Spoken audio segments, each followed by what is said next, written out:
name is Karen and I work at the York County Library in South Carolina. Welcome to Book Tasting Tuesday. It's our event for today. We're going to cover books about animals, so it's for animal lovers. If you love pets or any kind of animal, we're going to cover some different types of animals in our stories today. So I encourage you to grab a sheet of paper and pen or pencil and be ready to jot down some notes. You'll want to know the author and the title to look up books that you're interested in. So that's the goal for today. Find some books that would interest you if you are interested in animals. So we're going to cover some solo books, and we're going to talk about some series as well. So we'll start with a series here. How about that? So if you like dogs, here are some dog series. Hero, this is the first book in the Hero series. Hero Rescue Mission. And The Last Dogs, that's a whole series as well. And Survivors, some of you all might be familiar with another series. The author of Survivors here, Erin Hunter, she also wrote a book series, long book series. If you get into it, there are lots of books in it, cool. But it's all about cats as well, and it's called Warriors. So Erin Hunter is a great name to look into. She's written several series. They're all about animals. But yes, so these are some of our dog kind of series that I wanted to show you guys. And we have several series available about horses. These are two of them here. We've got Black Beauty, and we've got our Black Stallion. And this one happens to be an audiobook. We've got audiobooks and books and all kinds available. So that's something to keep in mind. If you like audiobooks, we can get you an audiobook as well. Okay, so if you like those kinds of animals, we've got series, and these are standalone kind of books. And I'll point out the animals here. On the far side over there, we've got a fox, we've got an elephant, we've got a whale, got a gorilla, another dog series. Because of Winn-Dixie's kind of a classic now. It's a great book to read. Got one about a cat, and one about a squirrel, and a cow, and a pig. So any number of animals. Just ask us at the library, we can get you a book. But yes, these are just some I've put on display for you here. And I wanted to move along too. We've got a couple more books I wanted to talk about. So with these, I actually want to do like a book tasting. So if you attended a book tasting, this is the kind of thing you would do. And so I'll demonstrate today. So here's our first book. We're going to take a more in-depth look at these. So it's called Journey of the Pale Bear by Susan Fletcher.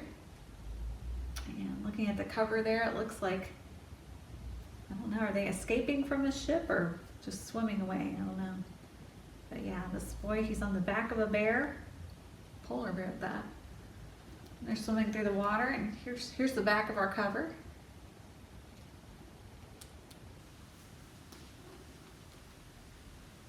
And let's take a look inside here. So we're going to read the cover description, and then we'll read a couple pages from inside the book as well. And we're going to read with permission from Simon Schuster. Okay. The polar bear is a royal bear, a gift from the King of Norway to the King of England. The first time that Arthur encounters the bear, he is shoved in her cage as payback for stealing food. Restless and deadly, the bear terrifies him. Yet, strangely, she doesn't harm him, though she has attacked anyone else who comes near. That makes Arthur valuable to the doctor in charge of getting the bear to safety in London. So Arthur, who has run away from home, finds himself taking care of a polar bear on a ship bound for England. Tasked with feeding the bear and keeping up after the bear, Arthur slowly loses his fear as he begins to feel a connection to this bear, who, like him, has been cut off from her family. But the journey holds many dangers, and Arthur knows his own freedom, perhaps even his life, depends on keeping the bear from harm. So when pirates attack and the ship founders, Arthur must make a choice. Does he do everything he can to save himself? Or does he help the bear to find freedom? Susan Fletcher has used the real story of a polar bear that lived in the Tower of London to create this timeless story that is also a touching account of the bond between a boy and a bear. So based on a true story too. So we'll read the first little bit here. In the evening, as darkness falls, I return to the fortress. A guard lifts the lantern to my face, and at once I'm blind, blinking against the flood of sudden brightness. A jingle of chainmail, the clank of a sword. The lantern moves aside, and dusk flows back, save for the specks of phantom light that swim through the air before me. I hear the great iron bolts scrape in their housings. I hear the rusty thunk as they break free. Then the high western gate clears its throat and rasps open to admit me. One of the guards peels off from the others to lead me. They all know where I am going. Our footfalls clunk hollowly on the wooden bridge across the moat. A second gate heaves open, and we enter the corridors of the outer bailey, wading through eddies of light and shadow cast by the guard's swinging lantern. The leather harness is familiar in my hand. The rope is heavy on my shoulder. Its great thick coils creak softly as we walk. By and by, I pick up the musty, dusty scent of feathers, a whiff of matted fur, the earthy perfume of dung. I hear a shifting of hooves, a snort, a growl, a yawn, and then a deep, familiar chuff of greeting. The bear is waiting, pressed up against the bars, her old nose twitching. She always smells me coming, though how she does so is a mystery to me. For now, the reek of her is filling me up with a deep, sharp, musky odor that leaves no room for other smells. The key grates in the lock. The guard ducks behind me. I slip into the cage. The bear snuffles me all over and then presents her great, wide head for me to scratch. Her left ear with the notch from where the pirate slashed her. Her snout with the arrow's pitted scar. I set down the harness and dig all 10 fingers deep, clear down the black of her skin the way she likes. Her fur is thick and coarse. I bury my face in it and breathe in the still wild scent of her.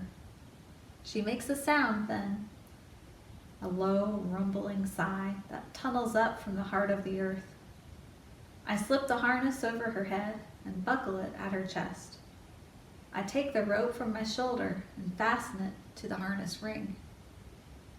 I lead her out of her cage, beneath the trees of the Tower Green, toward the water gate.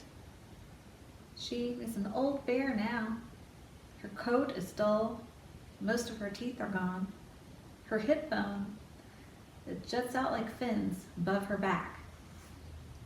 She shuffles behind me, still stiff with age and limping, docile as one of the lambs on my stepfather's farm. She no longer craves escape.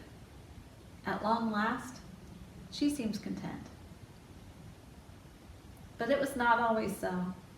Once she struck fear into the hearts of hardened sailors, swam for leagues in the sea without stopping, withstood a hail of arrows, waged battle against pirates, rescued a boy who had come to love her, and was flaunted and prized by kings.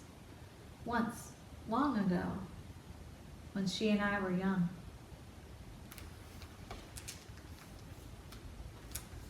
Journey of the Pale Bear by Susan Fletcher. You are interested, go ahead and jot it down. Okay, next book up is Misty from Chincoteague.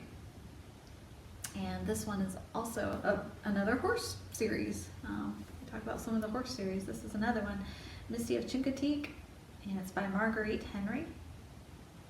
We're going to read from it with permission from Simon Schuster. And here's our back. We'll read our description here. Nobody could capture the Phantom. She was the wildest mare on Chincoteague Island. They said that she was like the wind, that the white map on her shoulders was her mark of freedom. Paul and Maureen Beebe had their hearts set on owning her. They were itching to buy and tame her and worked hard to earn the money she would cost. But the roundup men had tried to capture her. For 2 years, she had escaped them. Pony Penning Day holds a surprise for everyone, for Paul not only brings in the Phantom, but her newborn colt as well. Can Paul and Maureen possibly earn enough to buy them both? Okay. So we'll go ahead and read the first couple pages. We're going to read with permission from Simon and Schuster.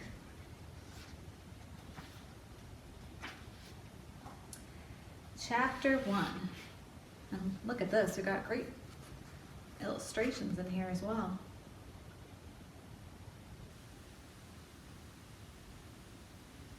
Wild ponies, or wild horses. Chapter 1, Live Cargo.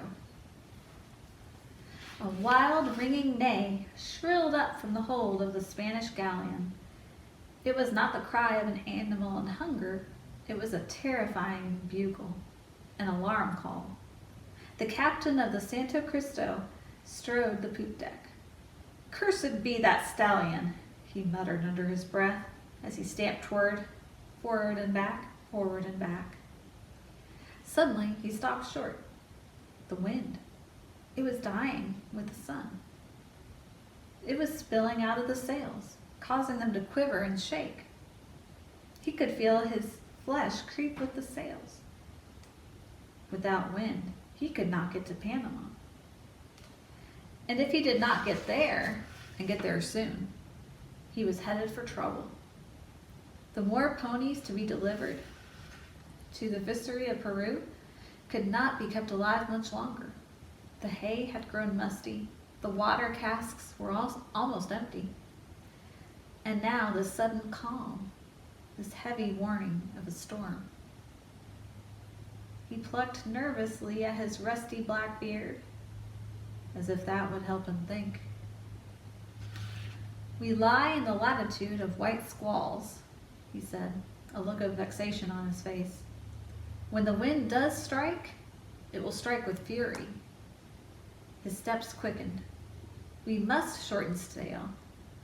He had made up his mind. Cupping his hands to his mouth, he bellowed orders. "Furl the topgallant sail! Furl the coursers and the main topsail! Shorten the foretopsail!" The ship burst into action. From forward and aft, all hands came running. They fell to work furiously, carrying out the orders. The captain's eyes were fixed on his men, but his thoughts raced ahead to the rich land where he was bound. In his mind's eye, he could see the mule train coming to meet him when he reached the land. He could see it snaking its way along the gold road from Panama to the seaport of Portobello. He could almost feel the smooth, hard gold of the packs on the donkeys' backs. His eyes narrowed greedily. "Gold," he mumbled. think of trading 20 ponies for their weight in gold. He clasped his hands behind him and resumed his pacing and muttering. The Viceroy of Peru sets great store by the ponies. And well he may. Without the ponies to work in the mines, there will be no more gold. He clenched his fists. We must keep the ponies alive. His thoughts were brought up sharply. That shrill horse call. Again, it filled the air about him with a wild ring. His beady eyes darted to the lookout man in the crow's nest, then to the men on the deck. He saw fear spreading among the crew. And I'll leave it at that. All right, Misty of Chincoteague by Marguerite Henry. If you are interested, go ahead and jot that down. Well, all right, my friends. I hope that helps you get started with picking out some books to read coming up here. Hope you found something new that piques your interest today. So I wanted to mention too, if you've found something you're interested in and want to know what's the next step in going about checking it out, head over to our website at yclibrary.org, and from there click on Browse, and from there it depends if you want a physical copy, like an audiobook or a physical book, or if you want the online, the ebook or the e-audiobook. So once you clicked on Browse, you'd head to Library Catalog if you want a physical copy, and you would head over to our virtual library if you want to download a copy for use at home. All right, well, I hope that helps. Thanks for coming today. And another thing I wanted to mention, our winter reading challenge is underway now. So if you haven't signed up yet, there is still plenty of time to sign up and get your reading in. The goal is 5 hours. And to sign up, you simply go to our website. Again, it's yclibrary.org. And on the main page there's a sign up link, and you can learn more details and all. But yeah, goal is for 5 hours, and that's for everybody in the family. So if you've got other readers in your family, everybody can sign up. And also we've got prizes for every age group as well. All right, well, thanks for coming today. I will see you next time.